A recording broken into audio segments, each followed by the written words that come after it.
Hai mă să-l chemăm să-i facem asta cu eșarfele. Îl chemăm și tu pe Marin? Cheamă-l tu, că la mine nu mai vine, l-am mai chemat de 2 ori. Marine!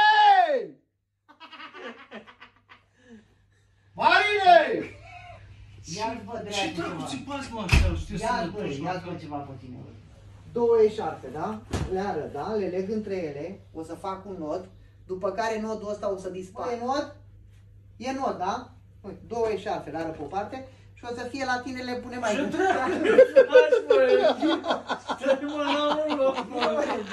Vino mă, zău. Nu mă ridic că nu mai face mișto. Ce dracu. Deci să pune la curea aici, da? Deci nodul acolo l-ai verificat, da? Întoarce să vadă toată lumea, da?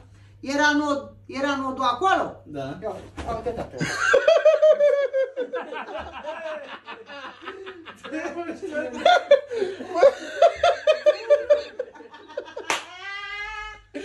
Băi! Marine! Marine, chiloția, te duci la braziliancă? Nu m-am apucit. Bun, bă,